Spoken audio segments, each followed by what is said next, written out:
Welcome to Talking with Tatchell.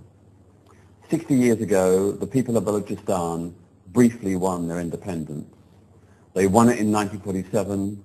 The following year, in 1948, they were occupied by Pakistan and have remained occupied and oppressed ever since. But defiant and determined, they are still struggling for their freedom. We are witnessing an increasing movement within Baluchistan to secure their right to self-determination, and in response, increasing repression by the Pakistani authorities. With me to discuss this ongoing battle to secure a free and independent Baluchistan is Mehran Baluch, the representative of Baluchistan at the United Nations Human Rights Council.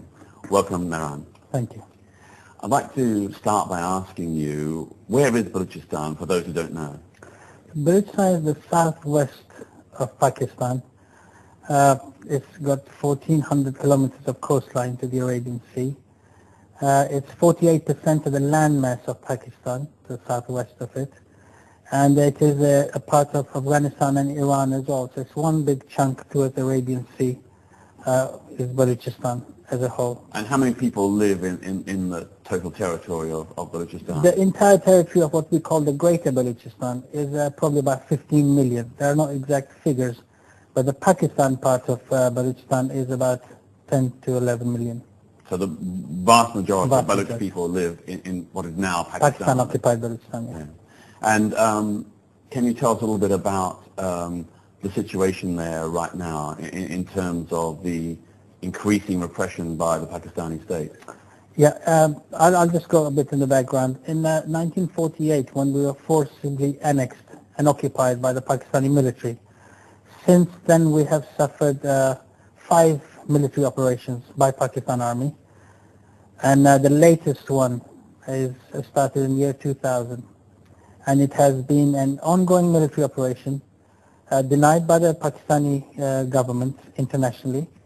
It has taken thousands of lives, and hundreds of people have disappeared since. And I have presented the case of those people in the United Nations Human Rights Commission, or presently Human Rights Council. But on the whole, the situation is very grim. The total casualties since occupation would amount to about over 20,000. And do the Baluch people regard themselves as a nation? Yes, Baluch people regard themselves as a nation, and Baluchistan is a nation. It has no common factor with Pakistan. But when we talk about Pakistan, we have to be very careful how we present or how we look at Pakistan. Pakistan altogether is an amalgamation of 4 different nations: Punjab, Sindh, Frontier, and Baluchistan. But at present, the nation which is ruling and suppressing the other nations is the Punjabi nation. So Punjab is actually camouflaging itself under this false figure of Pakistan. They are the majority in Pakistan. Their rule, the army is predominantly Punjabi. The federal government is predominantly controlled by the Punjabis. The 3 other nations, in particular Sindh and Baluchistan, are being looted and plundered by the Punjabi nation for the benefit of the Punjabi nation. So we have to be very careful when we say Pakistan. It's 4 different nations artificially put together on the name of religion, or under the name of religion. And it's basically surviving on, the survival of the country depends on fundamentalism and how much they can scare the West. So in many ways, the problems faced by the Baluch people in securing their sort of independence, it all revolves or boils down to the colonial era and the way the colonial authorities drew the maps and created these entities. Yes, and now because of the neo-colonial rule of the Punjabi in the region, that is our present problem.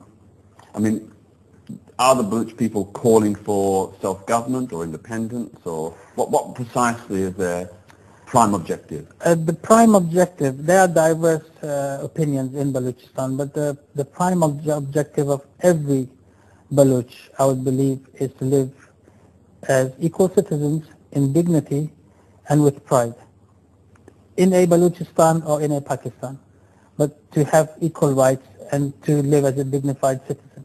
That is the prime objective. But there are organizations, there are groups, there are nationalists who believe that it is our natural right to have independence because we were occupied.